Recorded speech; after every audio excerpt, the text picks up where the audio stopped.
Joining us on the line is Senator Ted Cruz. Of course, Senator Cruz is the senator for the state of Texas and is host of Verdict, available anywhere you get podcasts. Senator Cruz, good to talk to you, sir. Man, always great to be with you. So first of all, congrats on being put on President Trump's list of potential SCOTUS nominees. Frankly, I think that you'd be awesome on the Supreme Court because you're iconoclastic and you know what the Constitution says. And I think that'd be more appreciated, frankly, on the Supreme Court than in the Senate these days. But congratulations on that. Well, thank you. I appreciate it. It's obviously an incredible honor to be considered for the court. I'm certainly grateful for the confidence that the president has shown in me. As you know, I've spent my whole life fighting to defend the Constitution and Bill of Rights, and the Supreme Court is central and pivotal in that fight. Just in a couple of weeks, I've got a book coming out that I've spent much of this spring and summer writing that is entirely focused on the Supreme Court.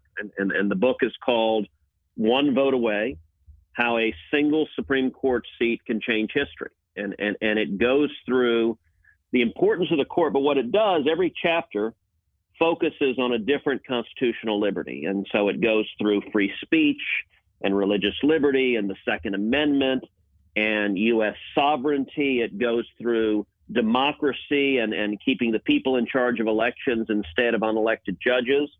And every chapter tells the inside war stories of litigating the landmark cases in these areas. And as you know, before I was in the Senate, my career was as a U.S. Supreme Court litigator. So that's what I did for a living, was argue cases before the Supreme Court. And so the book is designed to really give the inside story of what's going on. It's designed so that you don't have to be a lawyer to read it. It explains the cases in a way that I think is fun and interesting, but it also underscores just how fragile each of these rights are, that every one of them is hanging by a single vote, 5-4 at the Supreme Court. And I'm glad the president put out this new list.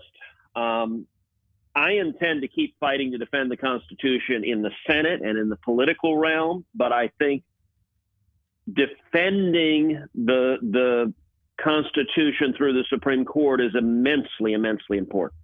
Senator Cruz, when it comes to the Republican record on selecting Supreme Court nominees, it's been pretty poor. Democrats never miss. I mean, every single Democrat that has ever nominated a Supreme Court justice has gotten exactly what they wanted out of the Supreme Court justice.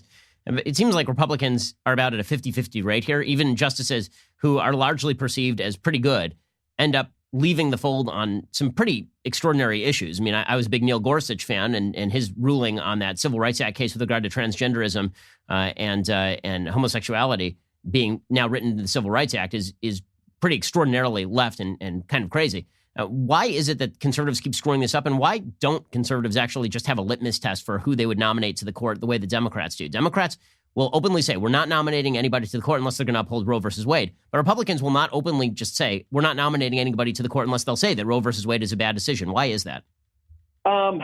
Because Republicans too often are idiots. The last chapter of my book focuses exactly on this question, on Supreme Court nominations and how to get them right and how we've gotten them wrong. And it traces that history that you just referenced. So you're right. Democrats get almost 100% of their nominees vote in almost every instance exactly the way the Democrats who appointed them wanted to. And we bat at best 500. And so the last chapter traces the history of Republican Supreme Court nominees, starting with Eisenhower. And it goes through over and over again all of the incredible mistakes we've made. Many of the worst judicial activists were put on the Supreme Court by Republicans. And it's not that we're bad at it. There's actually a pattern. There's a way to tell on the front end, which is those justices that have stood strong, that have honored their oath, that have defended the Constitution, people like Antonin Scalia and Clarence Thomas and Sam Alito, people like my former boss on the court, Chief Justice William Rehnquist, they all have similarities. They all served in the executive branch. They all were vocally and courageously defenders of the Constitution and Bill of Rights. And they all were excoriated. They were pounded. They faced enormous criticism for doing so, and they didn't wither. And what I'm looking for with judicial nominees, and especially the Supreme Court, is a proven record of when have you stood up and defended the Constitution and paid a price, been clobbered, because the alternative, whenever we appoint people that don't have a record, but someone says, wink, wink, nudge, nudge, trust me, they're really good, 100% of the times they've been train wrecks. And so the book that I've got coming out talks at great length. It's very critical of John Roberts, for example, who particularly recently has turned into an absolute disaster. And it's critical also of both Neil Gorsuch and Brett Kavanaugh.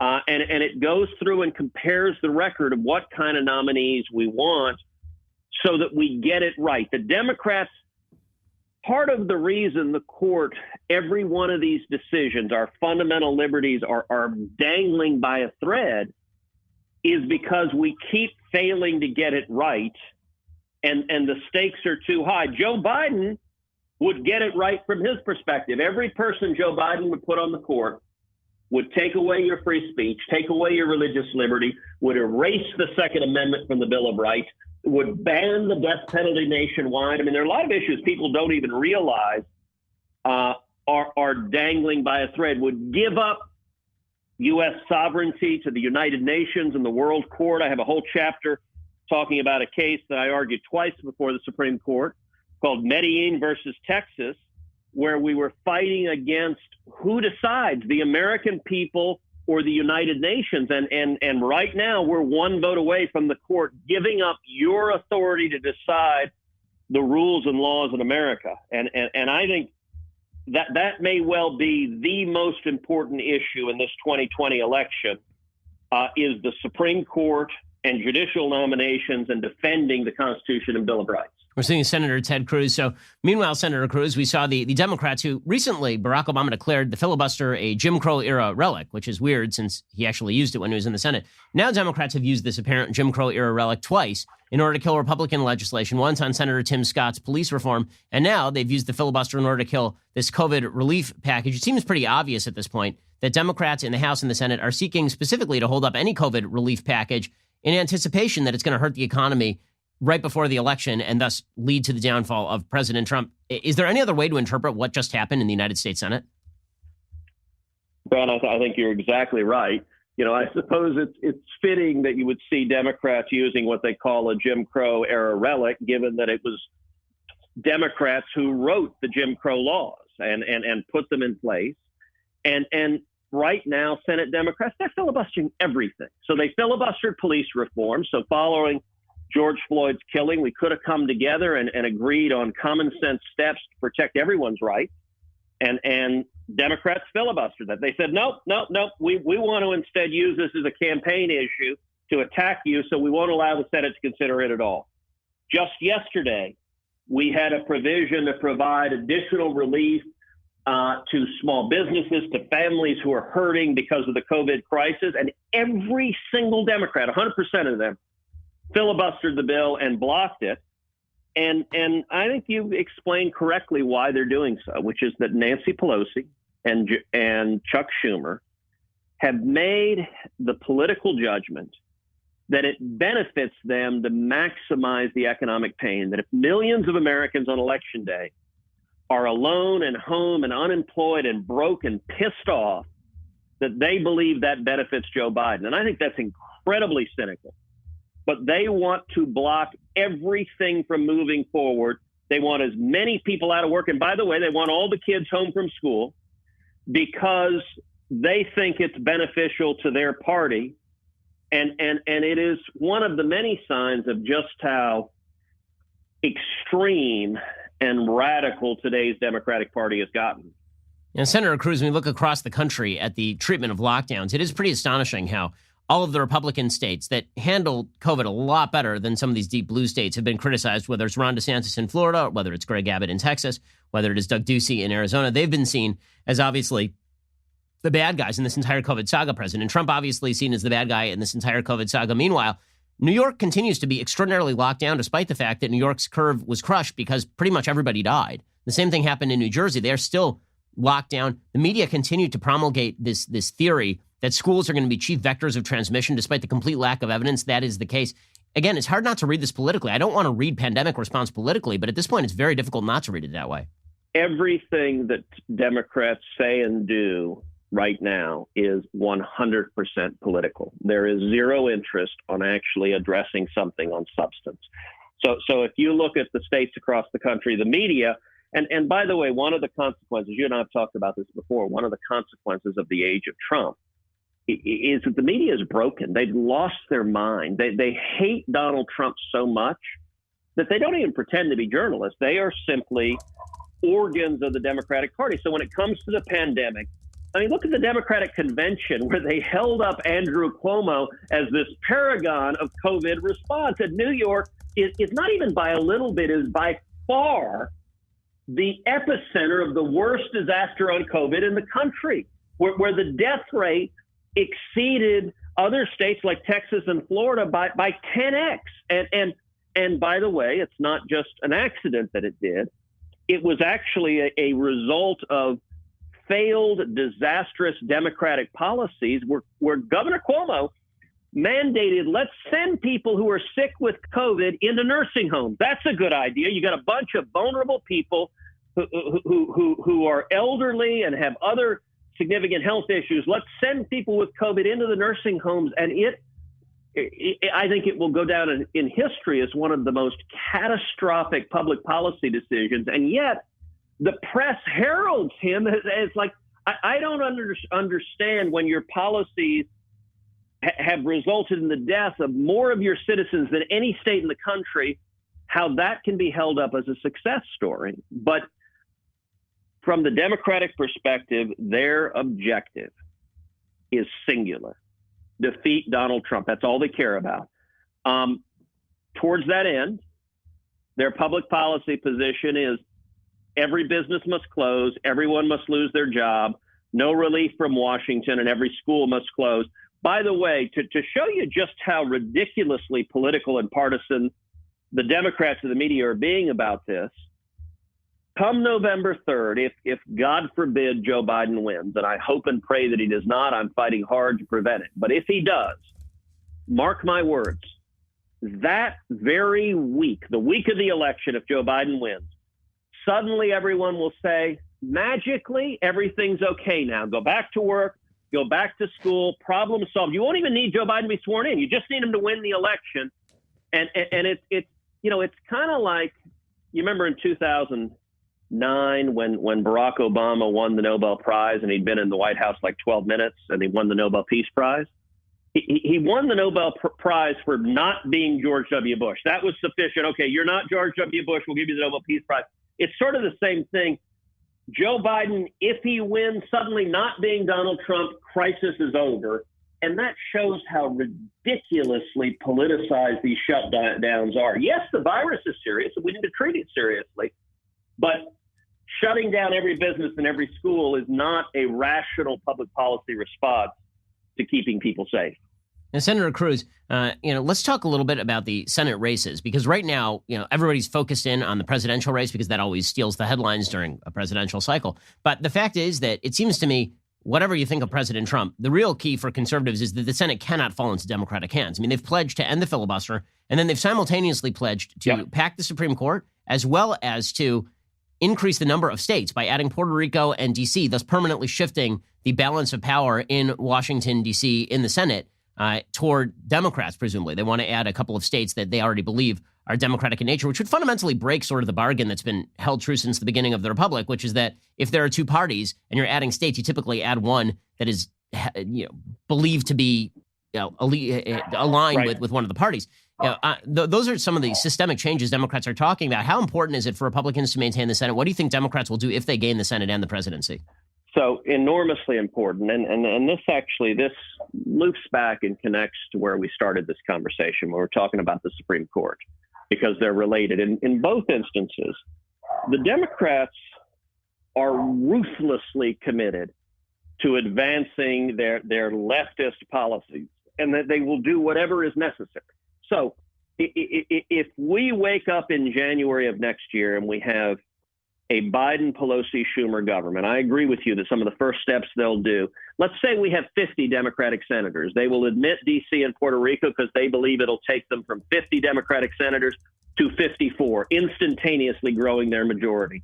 They will grant amnesty to millions of people here illegally because they believe that the illegal immigrants will vote Democratic. They will act to preserve and to institutionalize their power. They are about power. Republicans, unfortunately, we don't take these fights nearly as seriously. So the first 2 years of the Trump presidency, we got a lot accomplished, but we could have gotten much more accomplished if we had the seriousness about these fights the Democrats have. The Senate is very much in the balance, and we right now have a 53-47 majority in the Senate, but the states that are up this term in the Senate are states that are purple states or even blue states. They're states that we've got a lot of tough elections. And if Democrats take the majority, they'll end the filibuster. This is another example where I urged my colleagues to end the filibuster when we had Republican majorities in both houses. Let's really deliver on our promises. Republicans didn't want to do so, and everyone acknowledges now if Democrats take the majority, they'll end the filibuster and they will ram through. I believe that a Biden, Pelosi, Schumer government would do more damage in 2 years than Barack Obama did in 8. And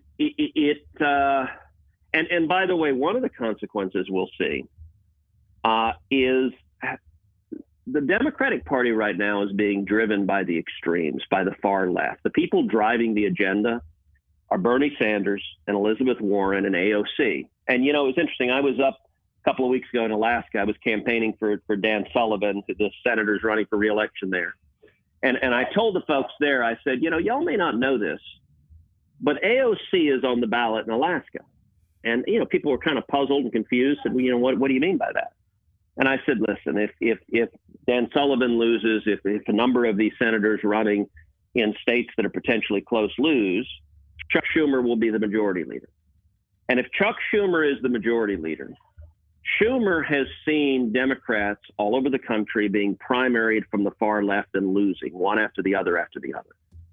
Schumer will be terrified of being primaried from the left by AOC. AOC is right there in New York. She's incredibly popular. And there will be nothing that Chuck Schumer as majority leader wouldn't do if AOC demands it, because he will gallop to his left. And so when you want to talk about a radical agenda, that's where the Democratic Party is. And Joe Biden's not going to stand up to the radicals. He's handed the party over to them. He's let Bernie Sanders essentially write his platform. And that is really, really dangerous. Well, Senator Cruz, final sort of parting question for you here. So obviously it's now 19 years since 9/11. That means there's an entire generation of Americans who have grown up literally not remembering 9/11 or what it meant. I commented today that it is puzzling to live at a time when, you know, we are not under a significant existential attack, and yet we are tearing each other's eyes out, politically speaking. It seems like this would be a good time to remember what unified us in the first place, but it feels like we're less unified than ever. What are your thoughts on the 19th anniversary of 9/11? Well, September 11th was a horrific moment in our country's history. I remember I was living in D.C. at the time. I was serving in the George W. Bush administration. Heidi, my wife, was working in the White House. And when the first plane hit, I remember watching in horror on the television as the first plane hit. Everyone thought, oh, well, this is some sort of terrible mistake. A pilot made a horrendous wrong turn or something happened. And then we saw the second plane hit the second tower, and everyone realized this was not an accident. This is a deliberate act of terror. And the horror that played out, Heidi and I lost a good friend, Barbara Olson, that morning. She was in the plane that crashed into the Pentagon, and she was killed that morning. I remember Heidi was in the White House, and initially the Secret Service came through, told everyone, stay where you are. Don't just stay calm, stay where you are. When the second plane hit, the Secret Service ran through the hallways and they said, get out, don't walk, run. And so Heidi, she was wearing high heels. She took off her heels and sprinted out. She couldn't get her car out of the parking garage. And so she walked home. We were living in Northern Virginia. She walked across the bridge and walked home in her bare feet. And I remember the next night we had several friends of ours come together, and we had just a prayer session for the country. And these were friends across multiple faiths, Christian, Jewish, and it was an interfaith prayer session just to lift up our country and pray. And that spirit of unity as we stood against that horrific evil that attacked us, it was powerful. And I hope we can find that unity again. I hope this anger we're seeing will dissipate.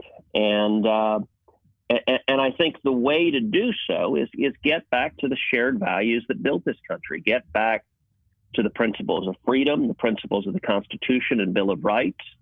You know, the beauty of the Constitution is it allows diversity of thought. It allows free speech, allows everybody to speak. And that can be a unifying principle. And yet, in today's angry political world, we seem to have forgotten those unifying principles.